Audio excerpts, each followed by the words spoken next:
Olá pessoal, nesse vídeo nós vamos falar sobre a lei de Biot-Savart, conceito e importância. Antes de começar, vamos contextualizar. Vamos lembrar que cargas estacionárias geram campos eletrostáticos, que correntes contínuas geram campos magnetoestáticos e que correntes variáveis no tempo geram campos eletromagnéticos ou ondas eletromagnéticas. A lei de Biot-Savart, ela vive no mundo da magnetoestática, portanto, no mundo das correntes contínuas. Biot e Savart foram dois físicos que se inspiraram numa experiência de Ørsted, onde ele descobriu que a corrente elétrica podia produzir campo magnético. Vamos conceituar então essa lei. A lei que eles criaram, ela calcula o campo magnético. Mas como calcular esse campo magnético? Vamos fazer um paralelo. Quando a gente estudou magnetoestática, a gente viu como fazer o cálculo do campo elétrico a partir da distribuição arbitrária de cargas. Então, a gente colocava um ponto P, né? E nesse ponto P a gente calculava o campo elétrico. O campo elétrico que era criado a partir de várias cargas ao mesmo tempo. Então, o que a gente fazia? Nesse caso aqui, conforme esse desenho, a gente tem um anel cheio de cargas positivas e cada carga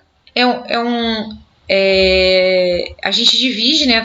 Trata do problema em partes, né? Então, a gente divide esses elementos em elementos de cargas dt.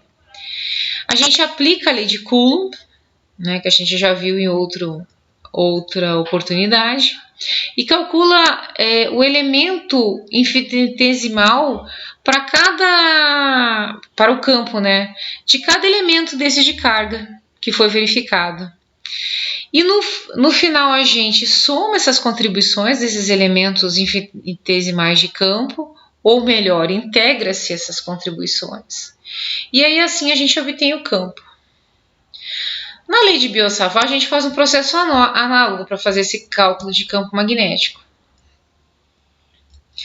A gente considera, por exemplo, uma corrente passando por um fio e uma distribuição arbitrária, né, de correntes, né? Então, é como se a gente dividisse esse fio em pequenas partes, né? Aqui a gente está dividindo em componentes que a gente vai chamar de DL. E a gente tem aqui nesse ponto um ponto B, ponto P, aliás. E a gente pode ver aqui que a gente tem esse campo magnético entrando na página, né? Pela regra da mão direita, a corrente está subindo. Então, esse campo magnético ele está entrando na página. A gente trabalha da mesma forma, divide esses elementos de corrente DL, aplica a lei de Biot-Savart, que logo a gente vai ver a construção, calcula o elemento infinitesimal de campo magnético para cada elemento de corrente nesse ponto P, integra-se essas contribuições, né, de elementos infinitesimais e, claro, aí se obtém o campo magnético. Então, aqui a gente tem novamente a figura, né, agora com o enunciado, né, o enunciado dessa lei, onde a gente tem, então, esse elemento infinitesimal de magnético, que é um vetor, vezes a permissividade, igual a permissividade magnética, vezes essa corrente, vezes esse componente dl, né, vezes esse vetor, né, do raio, dividido por 4π r ao quadrado, né, onde r é essa distância de cada elemento infinitesimal até o ponto P.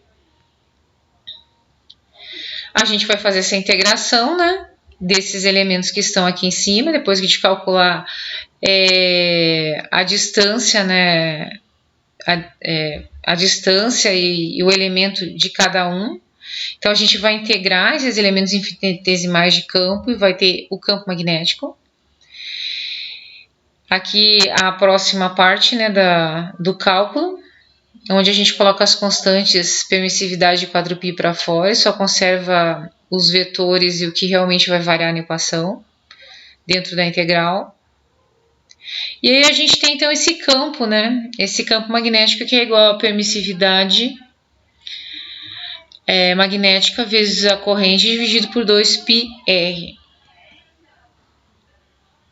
Finalizando então esses conceitos, só fazendo um paralelo, lá atrás a gente viu a lei de Coulomb que a gente usava para calcular campo elétrico. A gente também pode usar a lei de Gauss para fazer esse mesmo cálculo. Hoje a gente aprendeu sobre a lei de Biot-Savart e mais adiante a gente vai falar sobre a lei de Ampère. Na verdade, o que essas leis têm em comum, em paralelo? A lei de Coulomb e a lei de Biot-Savart, elas são usadas para os problemas gerais, enquanto que a lei de Gauss e a lei de Ampère são usadas para problemas em que há assimetria. Na verdade, a lei de Ampère é um caso particular da lei de Biot-Savart.